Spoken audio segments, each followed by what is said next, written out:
And former Vice President Dick Cheney is responding to claims by CIA Director Leon Panetta that Mr. Cheney seems to want a new attack on the U.S. to prove a point about national security. Cheney says this: "I hope my old friend Leon was misquoted. The important thing is whether or not the Obama administration will continue the policies that have kept us safe for the last 8 years." I hope Director Panetta was misquoted as well. He wasn't. He addressed it. What did he say? He addressed it late yesterday afternoon, but he didn't retract a single word. He said, first of all, he was speaking to Jane Mayer, who's a terrific reporter. The context of it is he spoke to her. That on-the-record interview took place. I read the New Yorker piece last night. The on-the-record interview took place later in the afternoon of the day that former Vice President Cheney made his speech in Washington that morning.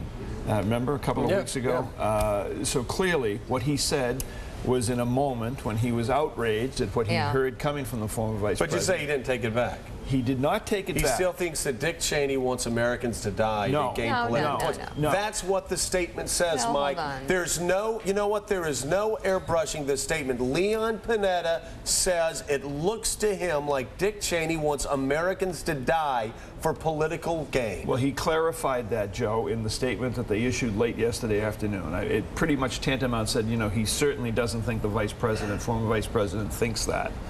I don't have the exact statement, obviously, well, that's but he did address exactly that. Okay, that's good. Here with us now. You know what I've been amazed at? The number of people who are on the airwaves, and you hear them on radio and on TV, who actually think the Vice President, former Vice President, would want that to happen. Which is, no matter what you think of Dick Cheney, he doesn't want that to happen. Well, of course they do, because they wake up in the morning and all they do is they get fed information that reinforces their prejudices. It happens on the right, it happens on the left, and that's why you get shrill statements like this and everybody agreeing with them. I mean, there are so many people out there who really would believe that Dick Cheney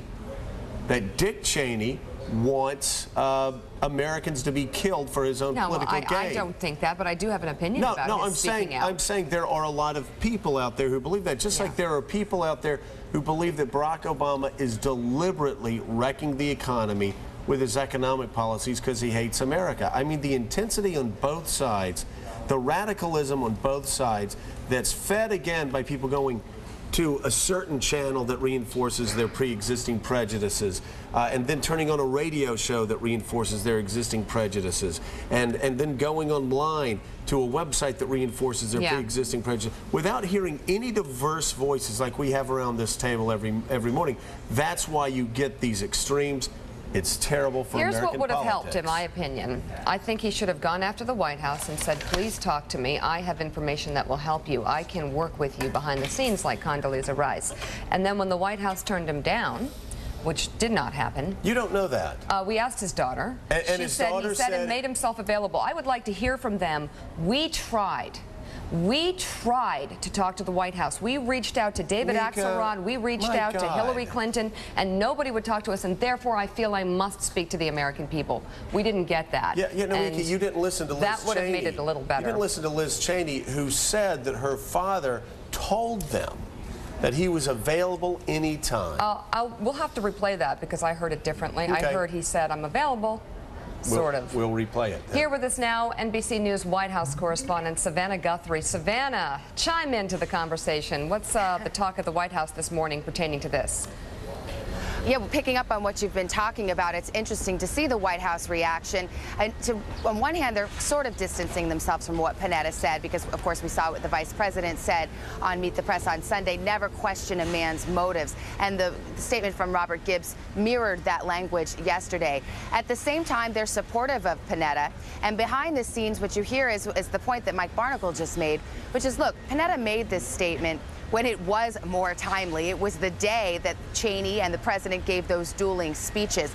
There was an impression, because it just was published now in the New Yorker, that somehow Panetta had kind of gone off the reservation and resurrected this whole issue at the very moment that the White House had managed to wrest the debate back to the issues they wanted to talk about: health care policy, the economy, and so on and so forth. But to be clear, the CIA says Leon Panetta did not mean to suggest that Cheney wanted the U.S. to be attacked again, and they underscored that one word in his statement where he says it's almost as if Cheney's wishing that this country would be attacked again. So that's their argument. What's happening with Iran today? That's a good characterization of this, yep.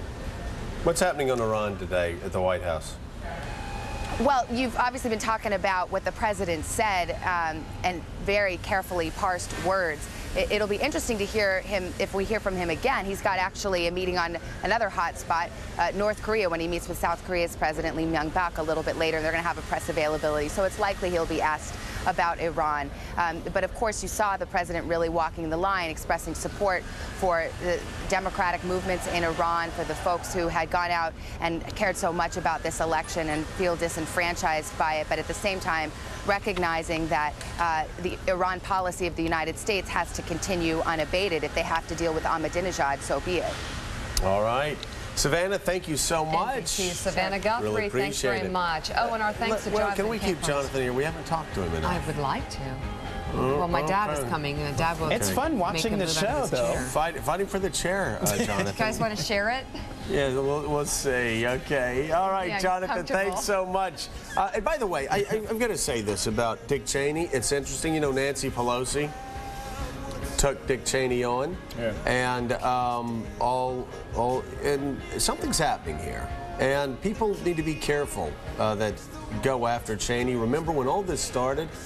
And because everybody in the mainstream media hates Dick Cheney, as far as I can tell. The people I've talked to, there's just contempt for him. They think he's a beast. They really do. This is a guy who was hitting at 19% approval rating when all of this started. He's up in the, I think, mid-30s now. I know this, he's got a higher approval rating, according to Gallup, than Nancy Pelosi. Leon Panetta now suggesting he wants Americans to die for political gain. This sort of hyperbole and these radical statements from the left, they're actually empowering a man they loathe. Watch his approval ratings go up even more as after this story circulates around. People do not respond to the type of radical comments from CIA directors like what Leon Panetta said in a positive way. Well, people don't buy Dick Cheney, but they buy what he's saying. We need to revisit this. And the thing is, everybody can parse the words all they want. To most Americans reading that statement, it's Leon Panetta saying Dick Cheney wants people to die. Okay, well, that doesn't gain. help. If that's not what it means, we shouldn't keep rephrasing it that way. Well, Mika, that's what he said, and that's what he meant. He had a qualifier phrase in there that was a nice little shield, but Leon Panetta's statement sounds like he wants Americans to die, that Dick Cheney wants Americans to die. And listen, they can be extreme and hateful as they want to on the left towards Dick Cheney. All they do is empower him. It is an Obi-Wan Kenobi thing. Strike me down, Darth, and you only make me stronger. And then they do the lightsaber. He's not there. Boom! He shows up on Endor like 3 years later. I don't know if it's Endor or not, but I know Star Wars dorks are going to get me now. Coming up. Oh, no. I can't.